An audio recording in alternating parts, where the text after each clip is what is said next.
If Ohio State continues to mirror Ryan Day's energy, there's a good chance Marshall won't score a touchdown.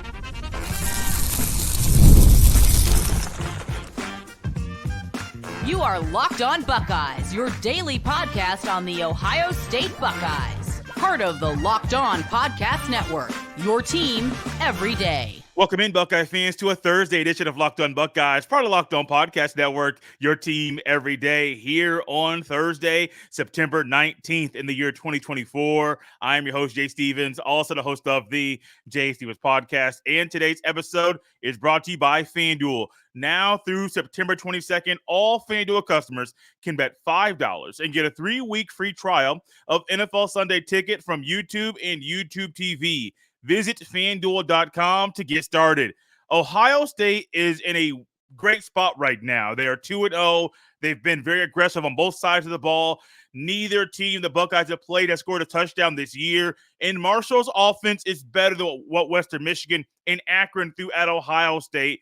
They also are being coached by a man in Ryan Day that is coaching in a way that I think he's wanted to coach his entire Buckeye career, but he was not able to. Had to figure out who to trust to hand over play calling to, had to figure out the ins and outs in changing with college football. Well, now that Day has a great handle on the job and he's given play calling duties over to Chip Kelly, Day's very aggressive, and I think that aggressive nature is going to show up once again on Saturday. And if the Buckeyes continue to mirror the image of their head coach, watch out, Thundering Herd, because y'all might not score a touchdown this weekend. 3 straight games. It could be 3 straight games where Ohio State has not allowed their opponent to score a touchdown at all, not just on offense or defense or the opposition special teams. No one has scored a touchdown. Only given up 6.2 field goals. That's unheard of. Now, I understand the Buckeyes have played MAC schools.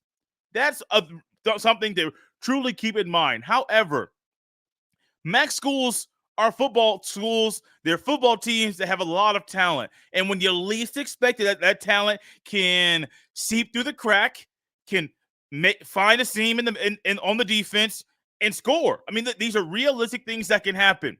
But ultimately, Ohio State's defense has said, not on our watch. We are fundamentally sound. We are doing everything that we know we can do, and we are maybe even playing better than advertised. And if Ohio State's defense is playing better than advertised now, is that sustainable? Yes, I think it's a valid question to ask. Marshall, this coming weekend, their offense is one where the running game is more prolific than the passing game. Right now, Marshall is averaging 203 yards on the ground.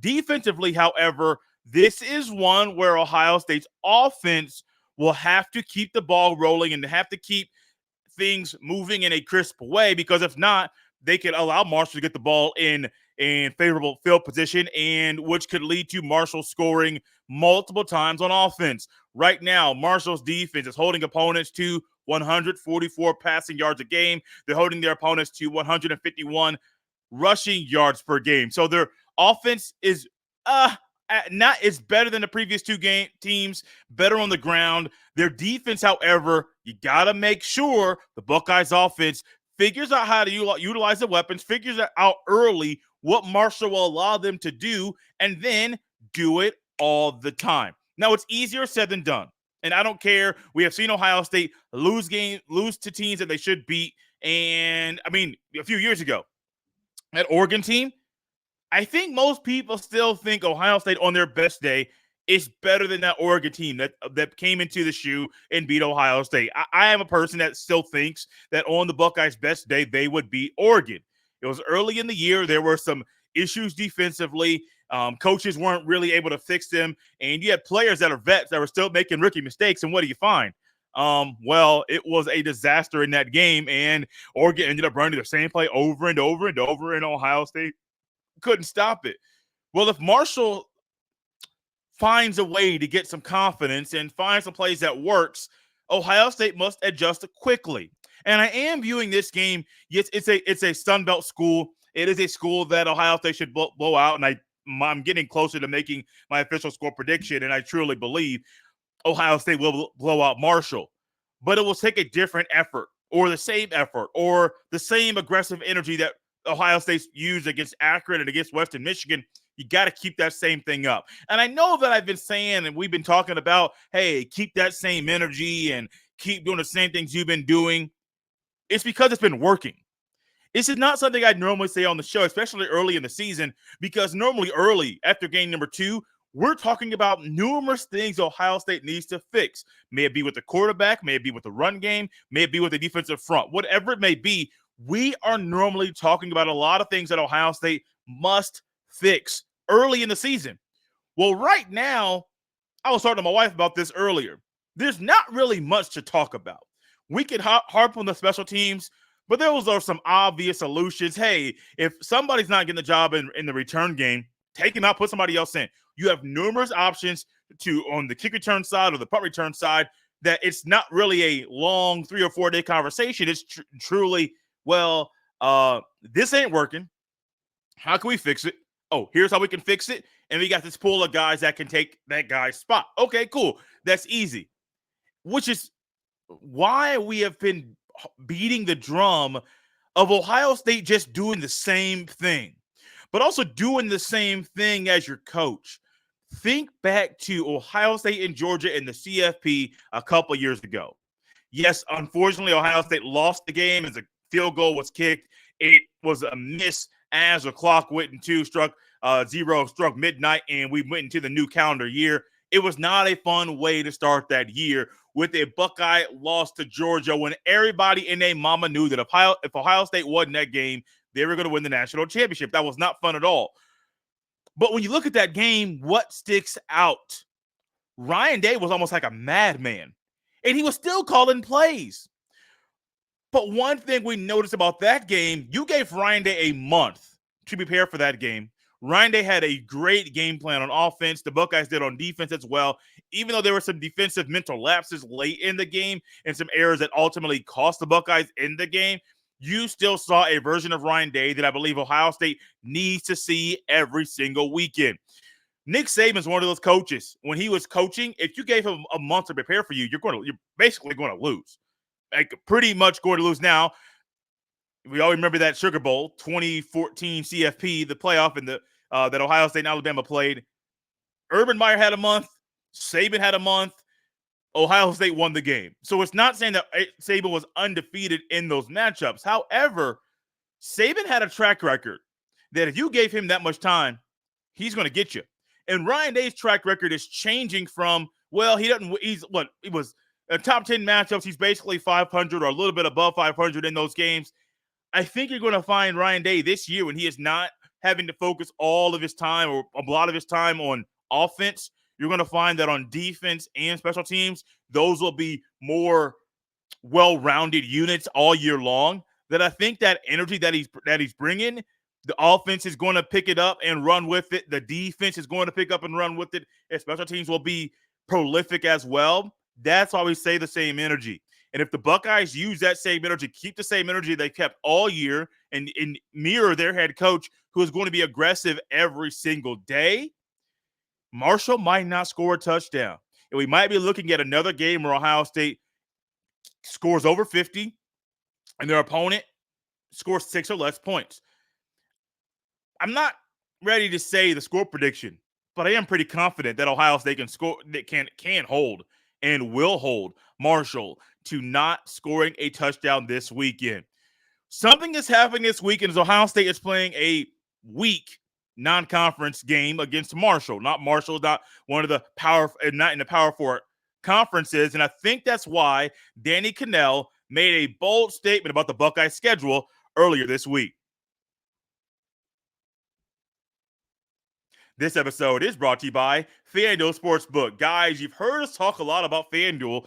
It's America's #1 sportsbook. Well, we have something a little different for you. Now through September 22nd, all FanDuel customers can bet $5 and get a 3-week free trial of NFL Sunday Ticket from YouTube and YouTube TV. Then, with a YouTube TV base plan, you'll be able to watch every regular season Sunday afternoon out-of-market game. All you need is a Google account and a current form of payment, and you can cancel anytime.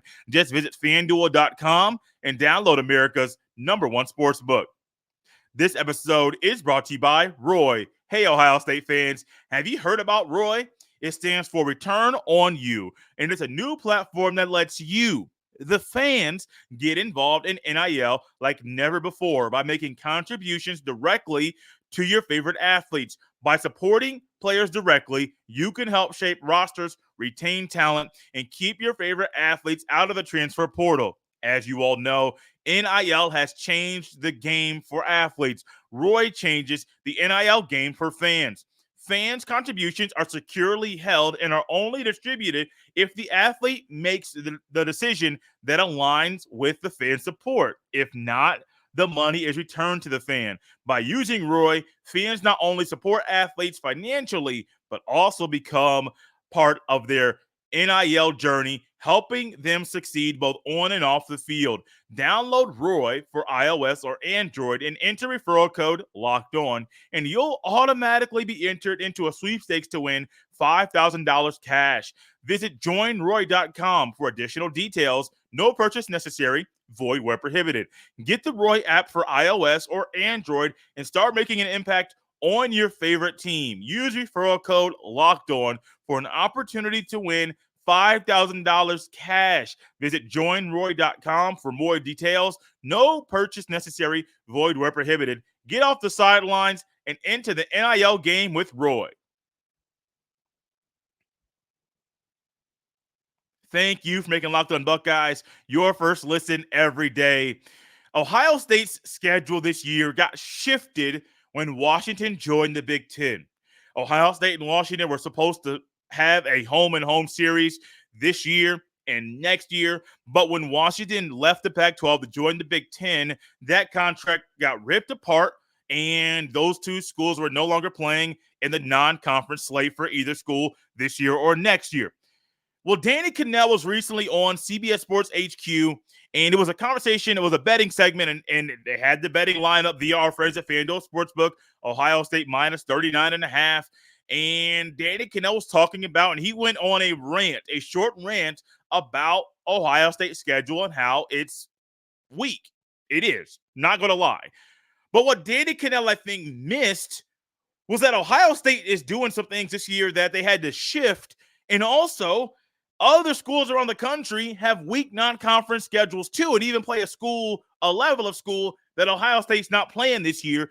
Ohio State, and the statement that Danny Kanell made, this quote was one that stuck out to me: play somebody with the pulse. And I am with Danny Kanell. Like, I don't like Ohio State's non-conference schedule either. You guys know I don't like Ohio State only playing Group of 5 schools. I don't like them playing FCS schools. I understand the Youngstown State conversation, like, hey, it's an in-state school. Let them play. I get it. I understand it. Allow them to pay that check. Give that money to Youngstown State. Cool. I understand that. I still don't think Ohio State, a school of Ohio State's caliber, should play a FCS school.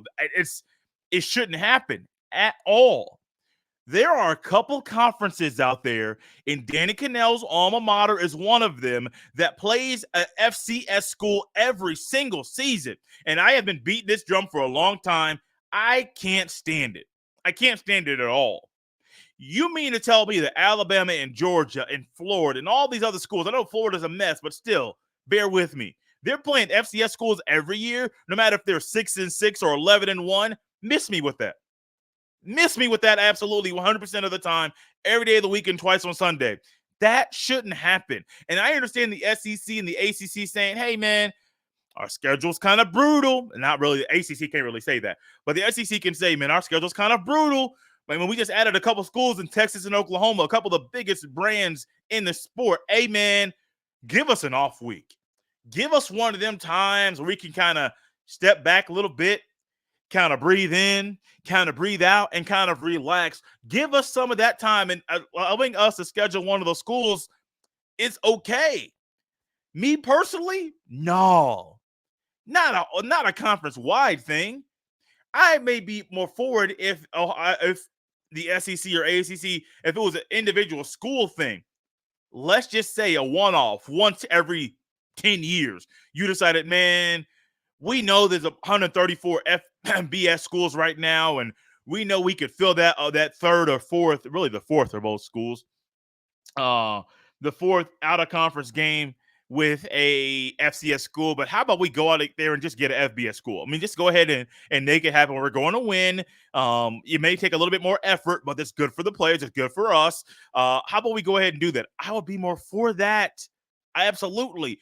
One thing I can't stand with scheduling, and I think Danny Kanell, I don't know if he knew this or not about Ohio State and Washington having a home and home scheduled, but he didn't say it. So if he knew it, he didn't say it. And honestly, it's kind of wise to not say that to kind of make your point. Because a lot of people that hear that don't even know, won't even remember that Ohio State and Washington had a home and home schedule. But one thing is with the scheduling, I wish it was more universal. One of my gripes with this sport that I love, that we all love, is that from the Big 10 to the Big 12 to the ACC to the SEC, scheduling is not universal. The ACC and the SEC still play 8 conference games, even though they both expanded, and they play 4 non-conference games, and one of them is an FCS game. That's not universal. The Big 10, 9 conference games. You can schedule whoever you want in your non-con, but you're still playing non-conference games. I'm leaning more towards I've been pushing it. I still believe the ACC and the really all Power 4 conferences, and when the Pac-12 gets 2 more schools to have 8 teams, I firmly believe that if they are a power conference, they need to have the same structure. But in the game, you would need more. You need more schools to be able to do 9 conference games in general. Now, maybe they're able to pull Cal and Stanford back out west, and maybe they're able to pull, which would be very, very hard, UCLA, USC, Oregon, and Washington back out west as well. That'd be very, very hard, especially with the financial benefit that they got by joining the Big Ten. I don't know if those schools would say, hey, I know y'all are in our geographic region. I know we got some longstanding rivalries with some schools in the conference. However, that the dollars and cents make more sense to me than to go up back and join the Pac-12. Okay, and I get it. I understand it. I actually get that concept. But for the power conferences right now, I still believe that they should all have a universal schedule. 3 non-conference games. You're going to have your 9 conference games. In the sense of the Florida State, Notre Dame is not in the ACC. Notre Dame plays, I believe, 5 or 6 ACC schools a year. So that's technically not a conference game because Notre Dame's not in the conference for football. So you look at Florida State's schedule, you see Notre Dame, like, oh, that's a power school. Yeah, it's still a non-conference thing, which I get it. I completely understand it. It gives them a little bit of flexibility, and actually it boosts their non-conference slate. They also got Florida in the non-conference, and I know it's a rivalry game, and anything can happen in rivalry games, but Florida got a lot of issues on their hands right now. For Danny Kanell, I agree that Ohio State needs to play somebody with the pulse. I completely understand that.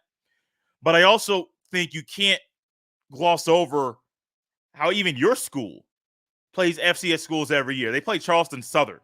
Who else? Ole Miss plays Furman. Tennessee played Chattanooga. Come on, man. Ole Miss and Tennessee are 2 of the best schools in the country. Florida State was not supposed to be what they are this year. Like, no one thought Florida State would be this. But come on, make it make sense. You can't. You can't at all. I wish scheduling was more universal. I understand Danny Kanell saying play somebody with the pulse, and I understand with it being an Ohio State question. I completely understand why he said that. But also, he made a decision, a betting pick, where he said, I don't like it, I don't love it, then why make it? If you don't like your pick, if something inside of you is saying this ain't it, don't do it. Like, I understand you're trying to beat a drum and you're trying to make a point, and then so you're making comments about Ohio State, but you're also at the same time saying you're not very confident in your pick. Doesn't that kind of say that, well, even if the first part is true, Ohio State might be better than what you're saying, and might be one of the teams that's playing like one of the better teams in the country? Absolutely. Yes. I get what Danny Kanell is saying. I also disagree. Are you rooting for Kyle McCord? I know he's no longer in an Ohio State uniform, but he's a former Buckeye that's doing some good things this year.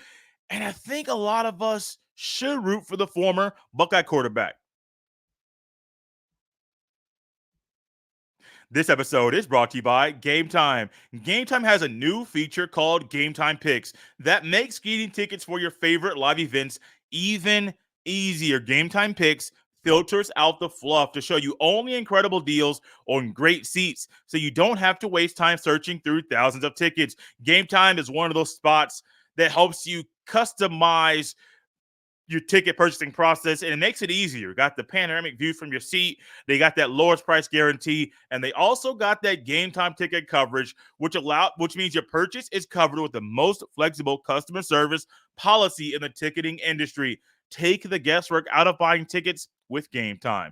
Download the Game Time app, create an account, and use code LOCKEDONCollege for $20 off your first purchase. Terms apply. Again, create an account and redeem code LOCKEDONCOLLEGE for $20 off. Download Game Time today. What time is it? Game time. This episode is brought to you by Billiards Plus.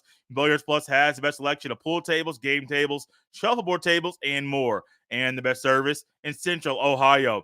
Everything you need for in-home and even backyard entertainment is at Billiards Plus. They are family owned and operated. And when you talk to the staff at Billiards Plus, you know you're talking to an expert who won't steer you wrong. No matter the season, Billiards Plus has you covered for all your indoor and outdoor entertainment needs. Kenny, Sarah, and the whole staff will always go above and beyond to give you the best customer service in the industry. Billiards Plus. Visit their showroom on Dublin Center Drive in Dublin. Thank you for making Locked On Buckeyes your first listen every day. One thing I believe all of us should do is root for former Ohio State players. It doesn't matter if they left in good standing or they left on their own free will and it was just a mutual departure of the team and the player.